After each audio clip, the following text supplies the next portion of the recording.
Hello dear friends, we're continuing our series of clips of questions and answers, and let's just begin. So we have a question from Alison, and she's asking, why isn't Kabbalah connected to religion?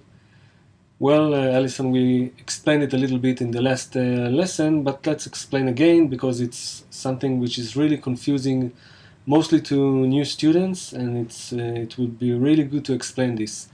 So Kabbalah is connected to religion, but in what way? In a way that first there was the Kabbalah, as we told about the chain of Kabbalists, and then from Kabbalah stemmed all of the three great monotheistic religions: Judaism, Christianity, and Islam, as we know it. But Kabbalah itself is not connected to any religion. It's not a religion. Kabbalah is a science which helps us and determines our goal as humanity or as creation to reveal. And by reveal we mean to become as the Creator, to attain His qualities, His traits, His thoughts, and to become like Him, one with Him. This is the purpose of creation, and this is the purpose of the wisdom of Kabbalah that helps anyone, regardless of his religion, mentality, European, the sum he has in his bank account, and so on. So Kabbalah is for everyone. And religion is something that each one of us is practicing his own religion, his own tradition, his own beliefs, but this has nothing to do with the Kabbalah. Okay, we need to get used to these concepts, and also recommended reading, if you want, is the article, the purpose or the goal of the religion and its purpose, or something like that. I don't remember how it's written in English, but we will send you. Okay, next question. Kasia from Poland. Are all our actions finally determined by that only one force? Yes and no. The answer is always like this. Why no? Because you didn't reveal it yet. So do you feel that your actions are determined by any force? No. You feel only yourself, Kasia. I want, I decide, I'm speaking, I'm dressing, I'm walking, I'm doing everything according to my own free will, right? I don't feel any upper force which is oppressing me or even pushing me to do stuff.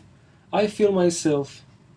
So this is for the answer no. And you can ask, go out to the street and ask your friends or someone, you feel that your actions are determined but by only one force? No. And they will give you some nice words in Polish, right?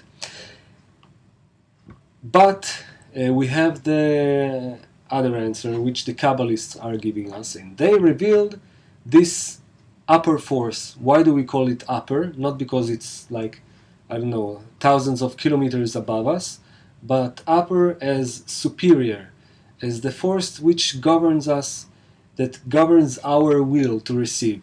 That the Kabbalists reveal that all of our thoughts, desires, whims, emotions, cases which are happening outside of us and inside of us are all determined by the upper force, the Creator, and by this sequence of fruits and laws, with the sole purpose of bringing us closer, or even to the adhesion with the Creator, to the purpose of creation. And what is the free will in this? Is there a free will? We will discover it together in the 5th lesson, which we will have this Sunday. So a little patience. Jürgen from Germany. How does the one source close itself in? We're not speaking in Kabbalah about the upper force as it is by itself, per se. Okay? Because, as we said in the last time, The Kabbalists, they spoke only from attaining this reality, from perceiving the reality. And if I don't perceive something, I cannot speak of an object or an entity or creator by itself. I think that creator is like, I don't know, I don't perceive it. How can I speak of it? Out of my perception. Okay, so we cannot say how the upper force is clothing itself. But we can say how the Kabbalists, or when we will perceive the upper force, when we will attain it through various clothings. As an example, we can look at this world. We see people, we see plants, your mother-in-law, and many, many other things, right? Obama in the newspaper, Bin Laden, and iPhone 5, and many, many things. We don't perceive any creator. But Kabbalists tell us that there is only one force exists in the whole reality, and a creature which can attain it. So now these are the clothings of the Boré, of the Creator. This is how we perceive him. We don't perceive him. We perceive many, many instances and cases and events and people, 7 billion people, you know. We don't perceive one force. But the more we advance, we're taking off these veils, these clothings, this concealment, and we begin to see more and more, we begin to feel and to perceive more and more evidence of only one force. So it's really us that we're taking off these clothings, this concealment from our will to receive. The more we equalize our form with the form of bestowal. This is how we perceive and attain the upper world. Okay? Liberto from Germany. I think I know this name. If everything comes from the Creator, so why is He not helping us to understand Him better? So also this is coming from Him, that you feel now that you are not being helped to understand Him better. And this is also a help from the Creator, because what do you want? How do you want to understand Him? How do you want to understand? We're not speaking about, as always, this big old man dressed in white and with a voice like this, right? Like in the movies. We're speaking about the force or the power of bestowal, right? This upper force of nature, which is primordial, which comes before the will to receive. This is how we, or Kabbalists, perceive the upper force or creator. Creator, as we said in Hebrew, is Boré. It's a combination of the words Bo and Re. Come and see. So, what you are saying, Liberto, is that there is Boré. That means that you are perceiving a Boré. And then, that means that you are perceiving just one force. And then you're saying that He's not helping. We need to be very accurate with our discernments, okay? Because when we're saying, okay, there is Boré and He's not helping me, that means that you perceive the Creator. Wow, it's a wonderful level in which you are. So it's very important to be very accurate. I can say, I don't feel now this one and only force which governs me. I feel that there is something, but I don't know what it is. Something before, because I don't control my thoughts, my wills, my emotions. There is something which, like from a well, all of the words, emotions, and things are coming from. I'm not familiar with this thing.